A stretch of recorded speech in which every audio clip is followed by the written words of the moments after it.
The Legend of Jigong Chapter 2. So it starts with this man, Dong Shihong. He's literally at the end of his rope, about to hang himself. He's lost everything. And then this monk stumbles in, looking maybe even crazier than Dong Shihong feels. Okay, let's back up.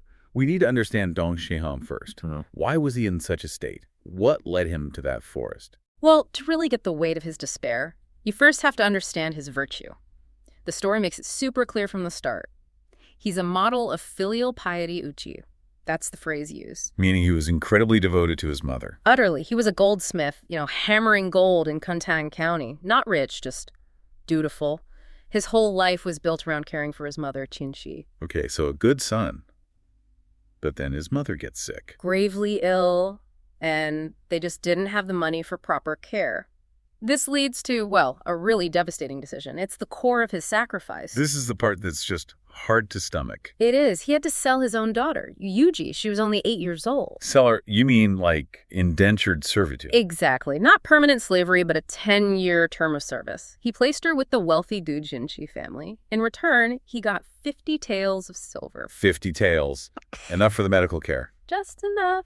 It all went to his mother. But think about that. It wasn't just silver. It was his daughter's childhood, his connection to her. A huge emotional debt. And did the mother? Did she know? No. And that adds another layer of pain. His mother eventually passed away during those 10 years, but Dong Shihong couldn't bear to tell her the truth. He let her believe Yuji was just staying with her maternal grandparents. Oh, wow. So he's carrying grief, guilt, the secret? All of it. While working nonstop for a decade in Zhenjiang, he was determined to earn back that silver and reclaim his daughter. And he manages it, right? He saves up the money. More than enough, actually. He scrapes together 60 taels, 50 for the contract, 10 extra just in case. He heads back to Linen, checks into the Yulai Inn near Kontang Gate, probably feeling hopeful for the first time in years. After 10 years, he must have thought, okay, finally. It's over. You'd think so. But this is where the story really twists the knife. He goes to the Gu residence, silver ready. They're gone. The family moved away. The father got a promotion, some kind of official post outside the city. No forwarding address, nothing. Nothing.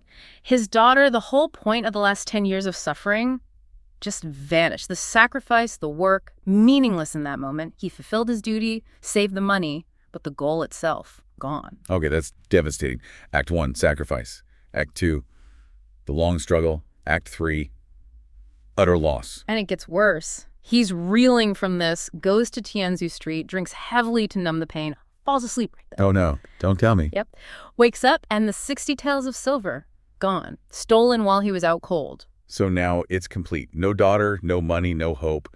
Nothing left. Absolutely nothing. That's when he heads to the forest. He sees no other way out. Suicide feels like the only logical step left. And it's right then, at that absolute lowest point. Precisely then. The savior arrives. But he's not what you'd picture. This monk, Daoji Jigong from Lingyin Temple, he literally bursts onto the scene. How good does he do?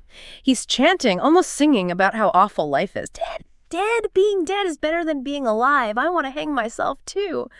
He basically mirrors Dong Shihong's despair, but makes it sound ridiculous. So he interrupts a suicide by pretending he also wants to commit suicide, but for maybe trivial reasons. Exactly. It's performance art.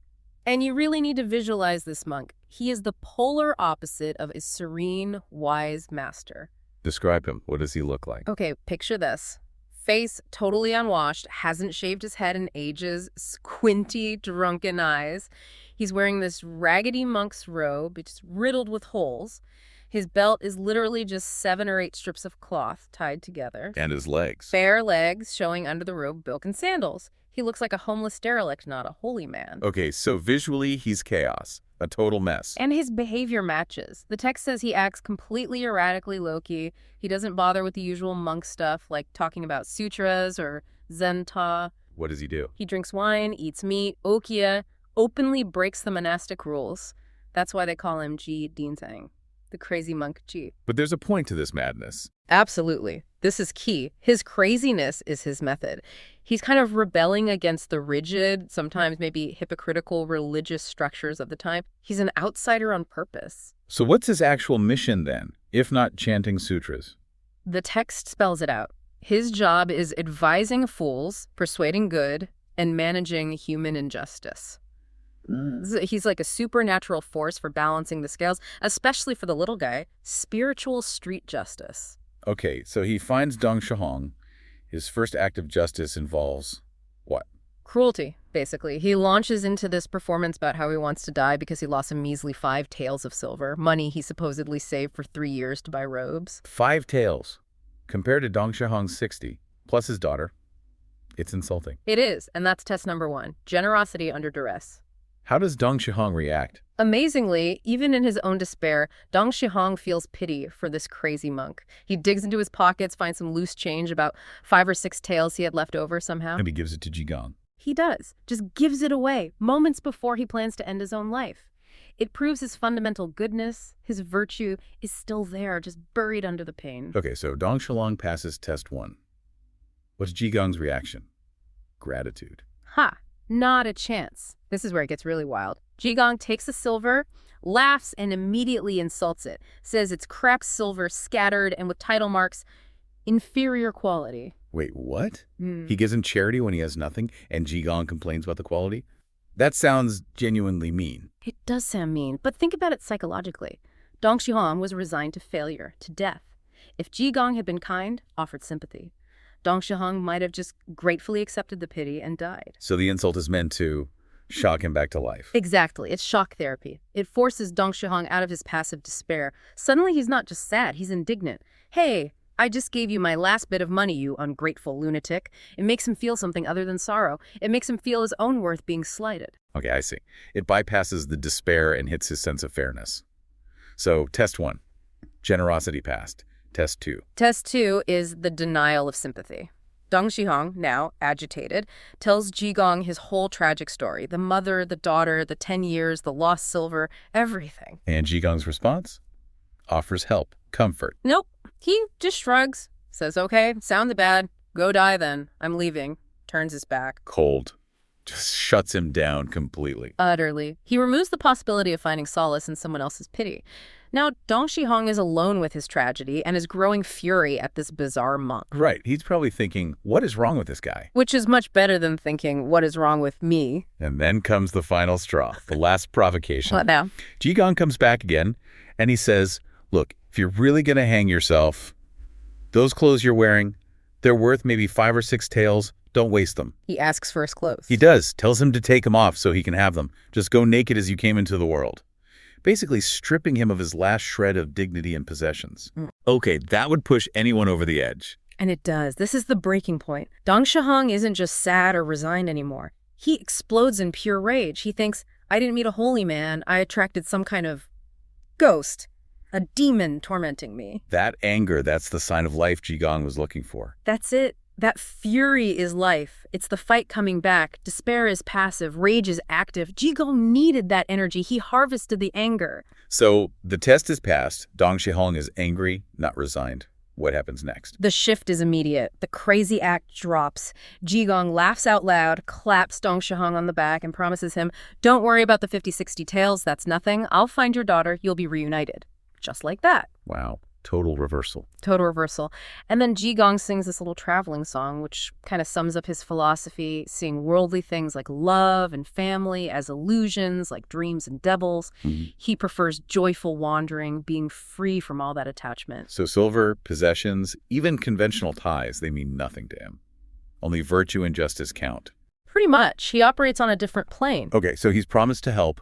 What's the plan? He leads Dong Shihong, who must be utterly confused by now, back inside the Qintang gate. Tells him, wait here in this alley. If anyone asks your age or birth date, tell him the truth. Don't move. And Jigong goes. He heads off towards a very large, impressive official residence. Whose house is it? It belongs to a man named Zhao Wenhui. And significantly, Zhao Wenhui is also known for his deep filial piety. It sets up this amazing karmic parallel. So Dong Shihong is virtue in poverty, Zhao Wenhui is virtue in wealth. Exactly. And Jigong is about to connect their fates. There's a crisis inside Zhao's house, too. What kind of crisis? It's twofold. Zhao Wenhui's elderly mother is critically ill, but not from a physical disease, apparently. She's sick with worry. Worrying about what? About her grandson, Zhao's 6-year-old son. The boy is suffering from some kind of strange, vicious illness, intrige.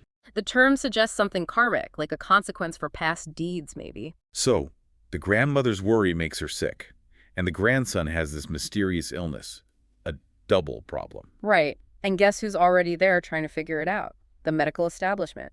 2 famous doctors are present. Li Huaichun, who's so good they call him Sai Shui, and another named Su Beishan. Cop doctors. So Jigong walks into this scene. He doesn't just walk in, he kind of barges in, blocks the doctor's path, and immediately challenges the main guy, Li Huaichun, with this weird riddle. What's the riddle? He asks him, "Tell me, doctor, what illness does a steaming hot steamed bun fresh out of the steamer basket cure?" A hot steamed bun. What kind of question is that? Li Huaichun is baffled. He says basically, "I have no idea. That's not in the medical books. It's not in the Benkao." The Benkao. Yeah. That's the big classic text of medicinal herbs, right? Exactly. The Benkao Gangmu. It's the foundation of traditional pharmacology. By saying the answer isn't there, Li Huaichun shows he's reliant on written, codified knowledge. He misses the obvious. So what's Jigong's answer? Jigong just roars with laughter. "It cures hunger, you fool. You know how to cure diseases, but you don't understand basic human needs." He's essentially dismissing the limitations of purely academic medicine. Okay, he's made his point.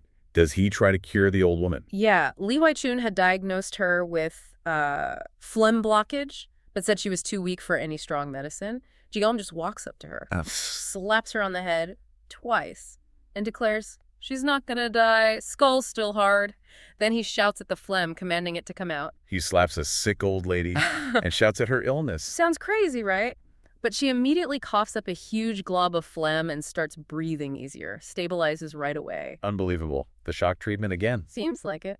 And then he pulls out this lump of medicine he carries, gives it this ridiculous name, the 8 Treasures Stretch Leg Sterilize Pill. Stretch leg sterilize. Yeah. Like, what happens when you die? Exactly. It's a joke name. He claims it cures everything. The point isn't the pill itself, it's the sheer force of his presence, his energy. The old woman feels better almost instantly. So the grandmother is okay. What about the sick grandson? Zhao Wenhui is stunned, obviously. He begs Jigong, "Please, master, cure my son too."